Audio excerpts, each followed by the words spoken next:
Hello students, welcome to this lecture. In previous lecture, we have completed the salient features of the phylum Arthropoda, okay, and some important characteristic features related to Arthropoda that we have to see in this lecture. So here the first characteristic feature related to Arthropoda that we have discussed in previous lecture, that in some arthropod organisms, the offsprings or the young ones are produced without fertilization. That technique or that process, formation of new offsprings without fertilization, it is known as the parthenogenesis.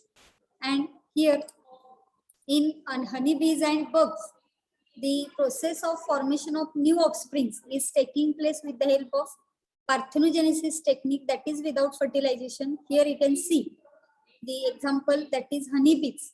honeybees मध्ये आपल्याला पार्थेजेनेसिस through reproduction झालेलं बघायला मिळतं, किंवा bugs आहेत म्हणजे अनेक प्रकारचे असे छोटे छोटे कीटक आहेत की ज्यांच्यामध्ये आपल्याला काय बघायला मिळतं, जे रिप्रोडक्शन होत असताना विदाउट फर्टिलायझेशन पार्थेनोजेनेटिकली आपल्याला नवीन ऑर्गॅनिझम तयार झालेले बघायला मिळतात.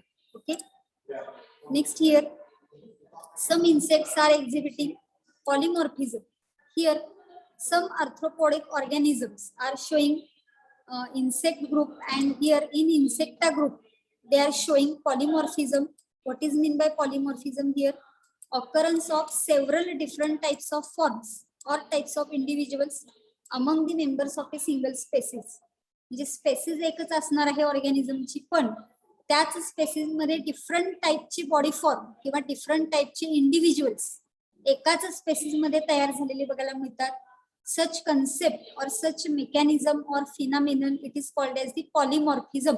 Poly means many and morphism means morphological characteristics. एकाच ऑर्गॅनिझम मध्ये वेगवेगळे थोडेफार मॉर्फोलॉजिकल कॅरेक्टरिस्टिक डिफरंट होऊन अनेक बॉडी फॉर्म्स त्या ऑर्गॅनिझमचे तयार झालेले बघायला मिळतात. Such concept here it is known as the polymorphism. Here examples are given: honeybees, ants and termites. So here you can see the honeybees and termites polymorphism. आता honeybee बद्दल आपल्याला सर्वांना माहिती आहे. honeybee म्हणजे मधमाशी आपण म्हणतो. मधमाशीच्या पोळ्यामध्ये जर आपण बघितलं तर मधमाशीच्या पोळ्यामध्ये हे honeybeeचं नाव आहे एपिस मेलिफ्लोरा. मधमाशीच्या पोळ्यामध्ये 3 प्रकारच्या माश्या असतात बघ. एक क्वीन बी असते, त्याला राणी माशी आपण म्हणतो. इथं सेंटरला तुम्ही बघू शकता ही क्वीन बी आहे, आणि ह्या इकडच्या साईडला जी दिसते लेफ्ट साईडला वर्कर बी, कामकरी माशा त्याला म्हणलं जातं. आणि तिसरा प्रकार असतो त्याला ड्रोन्स म्हणलं जातं किंवा मेल बीज म्हणलं जातं, नर माशा म्हणलं जातं. अशा 3 प्रकारच्या बीज आपल्याला त्या मधमाशीच्या पोळ्यामध्ये बघायला मिळतात. ऍक्च्युली त्याला हनी बीज म्हणलं जातं, मधमाशीच आपण म्हणतो, पण मधमाशीच्या पोळ्यामध्ये 3 प्रकारच्या माशा म्हणजे स्पेसिस एकच आहे, पण आपल्याला तिथं बॉडी फॉर्म किती बघायला मिळतात त्या ऑर्गॅनिझम मध्ये? 3 बॉडी फॉर्म बघायला मिळतात. एक आहे त्याला क्वीन बी म्हणलं जातं, सेकंड आहे त्याला वर्कर बी म्हणलं जातं, आणि थर्ड आहे त्याला ड्रोन्स म्हणलं जातं किंवा मेल बी म्हणलं जातं. त्याच पद्धतीने तुम्ही दुसरं एक्झाम्पल इथं बघू शकताय, टर्माइट. टर्माइट म्हणजे वाढवी लागते बघा आपल्या लाकडाला, लाकडी वस्तूंना. तर त्याच्यामध्ये बघा इथं वेगवेगळे बॉडी फॉर्म दाखवलेले आहेत बघा. ही पहिली जी दाखवलेली आहे ती वर्कर आहे, सेकंड त्याला सोल्जर म्हणलेलं आहे, थर्ड बॉडी फॉर्म आहे रिप्रोडक्टिव्ह, फोर्थ बॉडी फॉर्म आहे विंगेड रिप्रोडक्टिव्ह, विंग असणारे विंग नसणारे. एक असतो त्याच्यामध्ये किंग, आणखीन एक असते क्वीन, आणि दुसरी एक आहे सेकंडरी क्वीन. म्हणजे किती बॉडी फॉर्म्स आहेत बघा? 1 2 3 4 5 6 7 7 different types of body forms we can observe in the termite type of insect, and 3 types of body forms we can observe in the honey bees. Such type of different types of body forms or different types of individuals are formed in a single species at that time. Here such organisms are known as here polymorphic organisms. अशा पद्धतीच्या ऑर्गॅनिझमला आपण काय म्हणणार आहे? polymorphic organism, and the phenomenon here it is known as the polymorphism. Okay, this is the next characteristic feature related to the arthropoda. Now further here, some arthropodic organisms are economically important, means we have to earn economy from by using these arthropod organisms here, such as honeybees. honeybees apis species आहे, apis melliflora त्याला म्हटलं जातं. these honeybees are used for their honey and wax.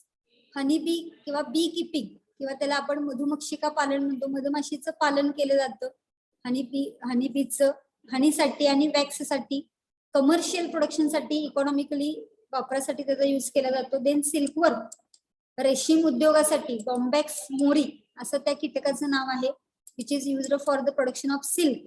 रेशीम उद्योग उभा करण्यासाठी रेशीम किडा आपल्याला आवश्यक असतो आणि तो जो सिल्क वर्म आहे त्याचं नाव आहे बॉम्बॅक्स मोरी, जो ह्या आर्थ्रोपॉड ग्रुप मधले आपल्याला सांगता येईल आणि त्याचा उपयोग जो आहे तो सिल्क तयार करण्यासाठी केला जातो, इकॉनॉमिकली इम्पॉर्टंट आहे. त्यानंतर लॅग इन्सेक्ट आहे laccifer for lac production. While preparation of the gold ornaments material used for designing in the gold ornament. लाखेचे दागिने आपण म्हणतो बघा की लाखेचा वापर केला जातो सोन्याचे दागिने घडवताना किंवा सोन्याच्या दागिन्यांच्या घडणावेळीमध्ये. प्युअर सोन्याचा दागिना तयार होऊ शकत नाही, त्याच्यामध्ये लाख मिक्स केलेली असते. ऐकून तुम्हाला माहिती असते लाखेचा वापर अनेक ठिकाणी केला जातो. लाखेच्या बांगड्या पण असतात आणि खूप साऱ्या वेगवेगळ्या इंडस्ट्रीज प्रोडक्शन मध्ये त्या लाखेचा वापर केला जातो. त्याला लॅक म्हटलं जातं, मराठीमध्ये आपण लाख म्हणतो त्याला. तर ह्या लाखेच्या प्रोडक्शनसाठी लॅसिफर नावाचा इन्सेक्ट वापरला जातो. त्यामुळं इकॉनॉमिकली जर आपल्याला काही पैसे कमवायचे असतील तर आपण छोटे छोटे काय करू शकतो, उद्योगधंदे उभे करू शकतो. त्याच्यामध्ये हनीबीचा वापर करून बी किपिंग, मधुमक्षिका पालन करू शकतो. सिल्कवर्म, रेशीम उद्योग उभा करण्यासाठी सिल्कवर्मचा वापर करू शकतो आणि लॅक प्रोडक्शनसाठी लॅक इन्सेक्ट लॅसिफरचा वापर करू शकतो. And hence here these arthropod organisms are economically important. Okay, so here you can see honeybees, मधमाशी सर्वांना माहिती आहे किंवा मगाशी आपण डायग्राम मध्ये बघितलेलं आहे. दिस इज दी सिल्कवर्म्स इन्सेक्ट. सिल्कवर्म जो आहे रेशीम किडा, त्याचा हा इन्सेक्ट तयार झाल्यानंतर आहे, विंग्स तयार झाल्यानंतर. हे जे रेड कलरचं इन्सेक्ट दिसते याला लॅसिफर म्हणलं जातं. लाख तयार करण्यासाठी याचा वापर हा केला जातो. Okay, next here some arthropods are edible. Next important characteristic feature here that from this arthropoda group, the organisms are used as a food. Feeding साठी किंवा फूड पर्पज साठी वापरला जातो, म्हणजेच इडिबल, खाण्यायोग्य काही आर्थ्रोपॉड्स आहेत. Example here lobster, prawns and crabs. Crab म्हणजे खेकडा, खेकडा खाण्यासाठी वापरला जातो. लॉबस्टर आणि प्रॉन त्याला झिंगा वगैरे म्हणलं जातं. हे अशा पद्धतीचं पहिलं एक्झाम्पल आहे बघा, लॉबस्टर. या पद्धतीचे लॉबस्टर्स असतात. सेकंडच्या एक्झाम्पल मध्ये प्रॉन, त्याला झिंगा आपण म्हणतो. आणि थर्ड एक्झाम्पल आहे crab. That means some arthropods are edible and highly rich in proteinaceous material or it is highly qualified food material is produced by the using this lobster, prawn and crabs. Okay, next important characteristic feature here of this arthropoda organisms that some arthropods are harmful also. म्हणजे जसे काही useful आहेत, काही edible आहेत, काही economically important आहेत, तसेच काही हार्मफुल ऑर्थ्रोपॉड सुद्धा आपल्याला बघायला मिळतात, which are used as a vector. What is mean by vector here? That for example here we have to see the mosquito. Mosquito is acting as a vector. There are 3 different types of mosquitoes: female Anopheles mosquito, female Culex mosquito, and female Aedes mosquito. In previous lecture we have seen जे माणसांना चावणारे डास असतात ते female mosquitoes असतात. Mail mosquito कधीही चावत नाही, म्हणजे तो झाडांवरती जगत असतो. झाडांच्या सॅपवरती, झाडांच्या मध्ये जे काही मटेरियल असेल, फूड मटेरियल असेल त्याच्यावरती जगणारे असतात, ते नर डास असतात, मेल मॉस्किटोज असतात. आणि ह्युमन बिईंगला चावणारे किंवा दुसऱ्या कुठल्याही अॅनिमलला चावणारे, व्हर्टिब्रेट ऑर्गॅनिझमला चावणारे जे डास आहेत ते मॉस्किटो, फिमेल मॉस्किटोज असतात. त्याच्यामध्ये 3 मॉस्किटोचे प्रकार आहेत बघा: female anopheles mosquito, female culex mosquito आणि फिमेल एडिस मॉस्किटो. स्पायडर म्हणजे कोळी किडा आपल्याला माहिती आहे, घरामध्ये जळमट तयार करतो. कॉक्रोच आपल्याला माहिती आहे. So these are the different examples: mosquito, spider and cockroach. These are responsible for transmission of disease from one person to other person or from one area to other area. एका ठिकाणाहून एखादा आजार जो आहे तो ट्रान्सफर करण्याचं काम त्या मॉस्किटोच्या थ्रू केलं जातं. आणि म्हणून या अॅनिमलला किंवा ह्या आर्थ्रोपॉड ऑर्गॅनिझमला व्हेक्टर्स असं म्हणलं जातं. Vectors are used for transmission from one region to other region म्हणूया. इथं आपण डिसीजच्या बाबतीमध्ये बघितलं तर मॉस्किटो बायटिंग मुळे होणारा डिसीज आपल्याला माहित आहे की मलेरिया, डेंग्यू आहे, चिकनगुनिया आहे, आणि आणखीन एक असे खूप सारे आजार आहेत की जे डासांच्या चावण्यामुळे होतात असं आपण ऐकतो, पण ऍक्च्युली डास चावल्यामुळे तो आजार होत नसतो. डास फक्त काय करतो इथं, हे फिमेल जे मॉस्किटोज आहेत, अॅनाफिलस असेल, क्युलेक्स असेल किंवा एडिस असेल, हे मॉस्किटोज फक्त तो आजार काय करतात, ट्रान्सफर करण्याचं काम करतात. ऍक्च्युली कॉझल ऑर्गॅनिझम असतो तो वेगळा आहे. तर फॉर एक्झाम्पल आपण बघूया इथं हा पहिला female anopheles mosquito is responsible for transmission of disease malaria from one person to other person. Malarial parasite जो आहे प्लाझ्मोडियम आहे, ऍक्च्युली प्रोटोझोन एंडोपॅरासाइट त्याला म्हणलं जातं प्लाझ्मोडियम. हा प्लाझ्मोडियम मुळे मलेरिया होत असतो.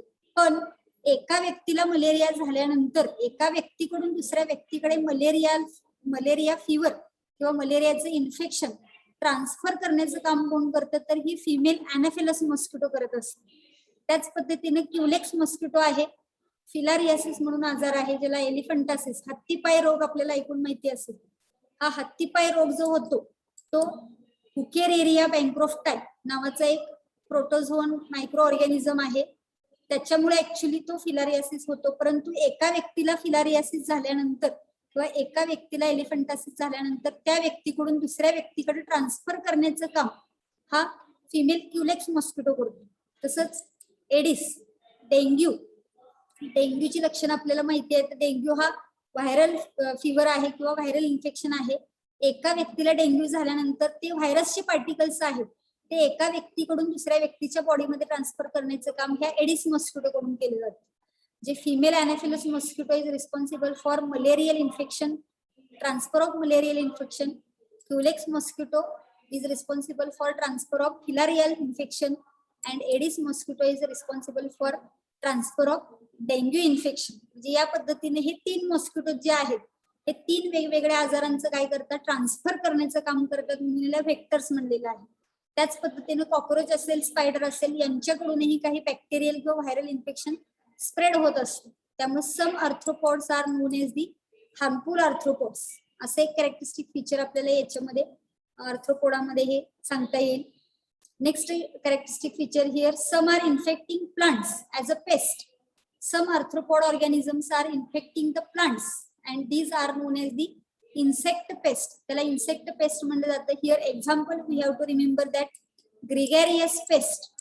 Example here the लोकुस्टा.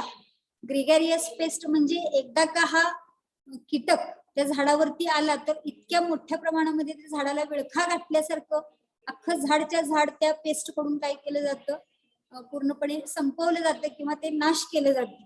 म्हणून ह्याला ग्रिगॅरियस पेस्ट म्हटलं जातं. खूप मोठ्या प्रमाणामध्ये हा इन्सेक्ट त्या प्लांट वरती अटॅक करतो. आपण एक्झाम्पल बघणार आहे त्याचं.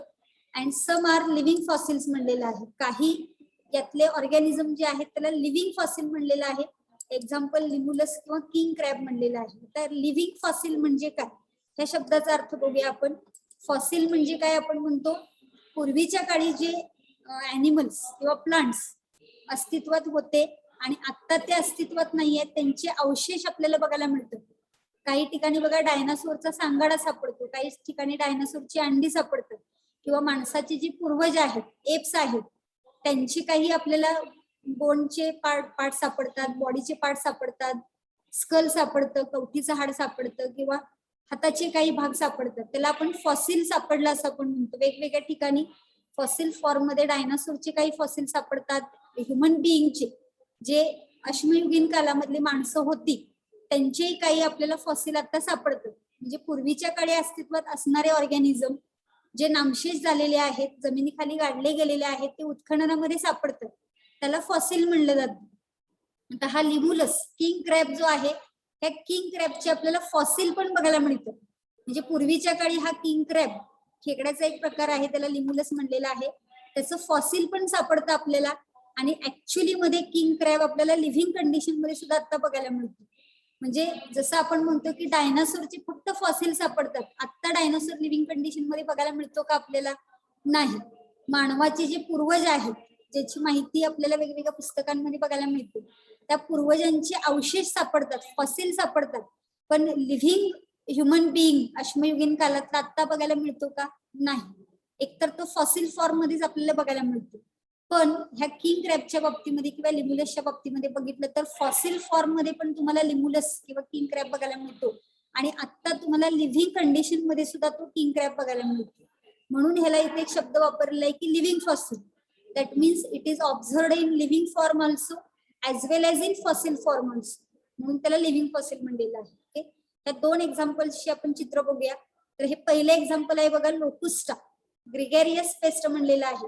इथे एक तुम्हाला छोटासा कीटक दिसतोय, ग्रासहोपर सारखा, गवतावरची किडे असतात की नाही तशा टाईपचा आहे बघा, इथे दाखवलेला आहे कोपऱ्यामध्ये. हा एक कीटक आहे, पण हा झाडावरती ज्या वेळेला अटॅक करतो त्यावेळेला किती मोठ्या प्रमाणामध्ये कीटक बघा ह्या झाडावरती अटॅक झालेले, खूप मोठ्या प्रमाणामध्ये इथं बघितलं तर ह्या झाडावरती अटॅक केलेला आहे, म्हणून याला ग्रिगेरियस पेस्ट म्हणलेलं आहे. एक्झाम्पल आहे लोकुस्टा. आणि second example here living fossil, ज्याला लिमुलस किंवा किंग क्रॅब म्हणलेला आहे. समुद्राच्या किनारी आढळणारा हा खेकडा आहे किंग क्रॅब. आपल्या खेकड्यापेक्षा थोडस, आपण जो नॉर्मली खेकडा बघतो नुसता क्रॅब त्याला म्हटलं जातं, तर त्याचं स्ट्रक्चर वेगळं आहे बघा. आणि ह्या लिमुलस किंग क्रॅबला शेपटी सारखं असं स्ट्रक्चर आहे मागं, आणि हे हेड रिजन असल्यासारखं स्ट्रक्चर आहे. या पद्धतीचं स्ट्रक्चर आहे लिमुलस किंवा त्याला किंग क्रॅब म्हणलं जातं. And it is observed in living condition also and its fossils were also recorded and therefore it is known as the living fossil. Okay, so in this way about 29 different salient features or characteristic features we have completed of this kingdom, of this phylum arthropod. Okay, so related to arthropoda, if you have any doubt you can ask me. बघा, आर्थ्रोपोडाची characteristic features समजलेत का सर्वांना? कोणाची काय अडचण आहे का? असेल तर विचारा. आर्थ्रोपोडाचे काल आपण काही कॅरेक्टरिस्टिक फीचर्स डिस्कस केलेले आहेत आणि आता राहिलेले आपण काही डिस्कस केलेले आहेत. तर त्यातला कुठला शब्दाचा अर्थ समजला नसेल तर तुम्ही विचारू शकता.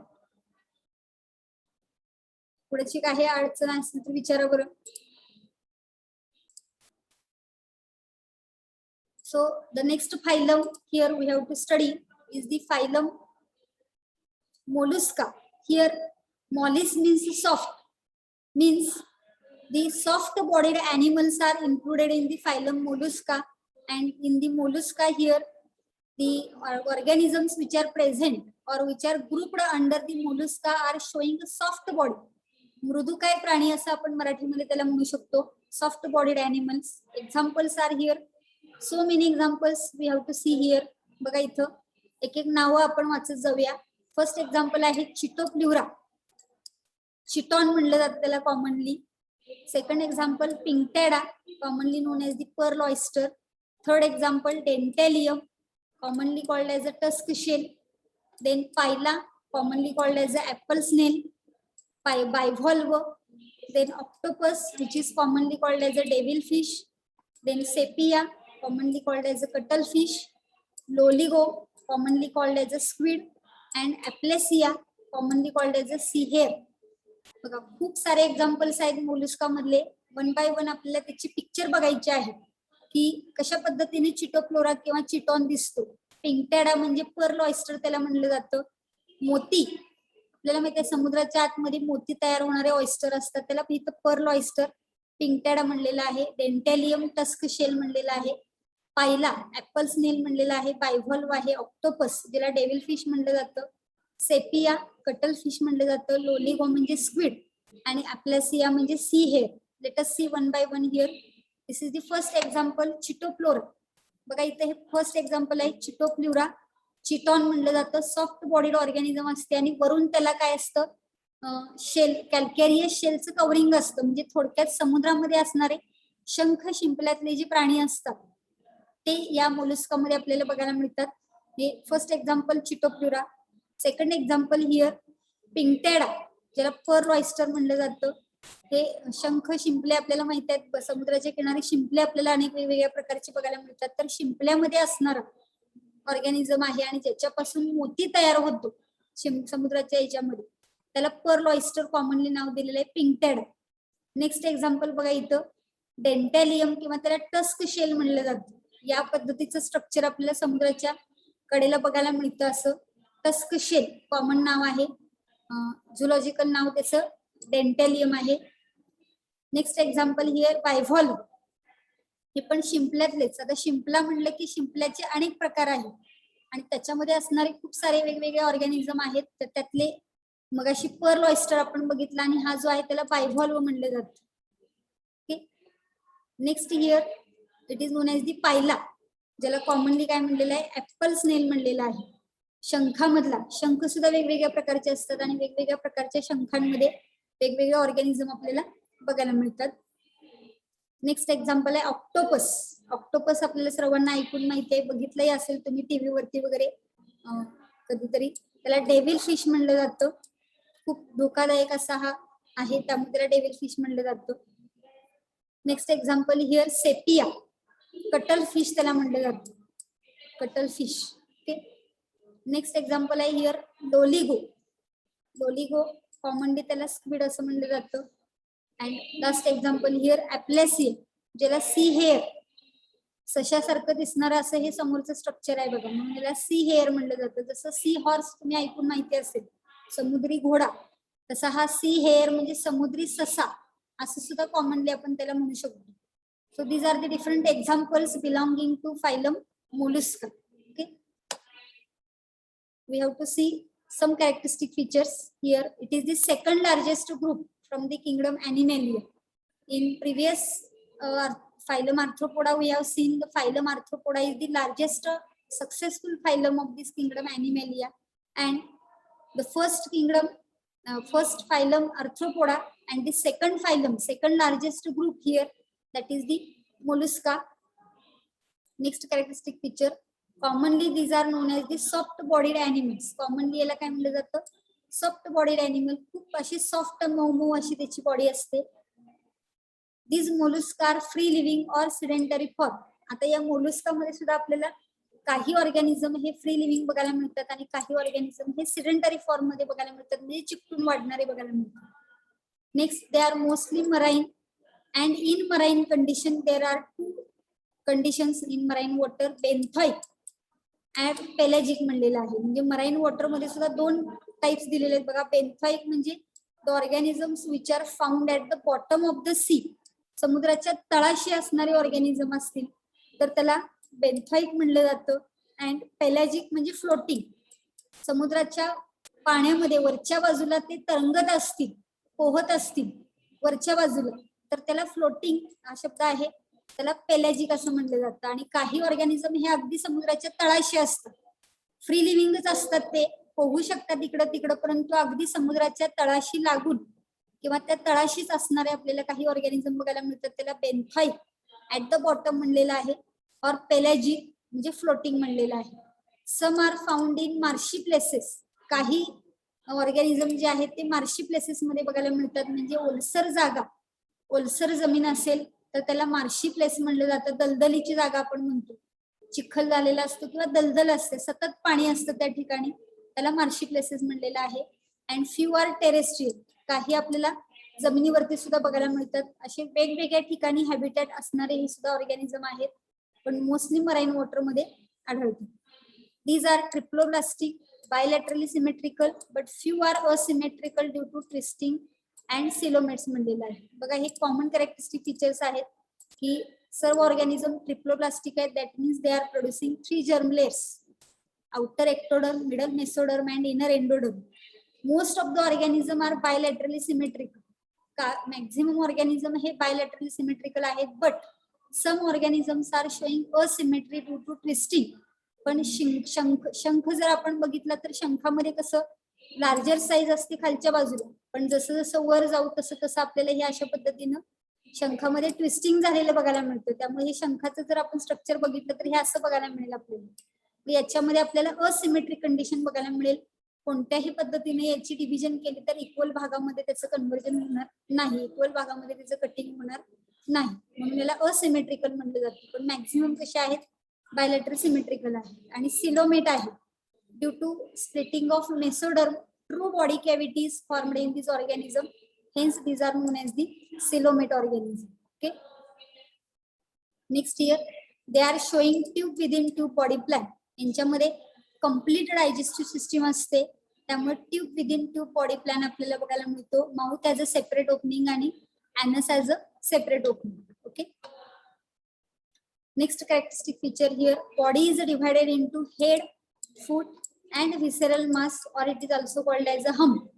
जसं प्रिव्हियस फायलम मध्ये आपण बघितलं आर्थ्रोपोडामध्ये की हे बॉडीचे डिव्हिजन हेड, थोरॅक्स आणि ऍबडॉमिन या पद्धतीने झालेले होते, तसे या मोलस्कामध्ये जे काही ऑर्गॅनिझम असतील त्यांच्यामध्ये आपल्याला हेड, फूट आणि विसेरल मस ऑर हम या 3 पार्ट मध्ये बॉडीची डिव्हिजन झालेली बघायला मिळते. Okay, the next point related to this visceral mass we have to discuss in the next lecture because only 1.5 minutes is remaining, so we will stop here.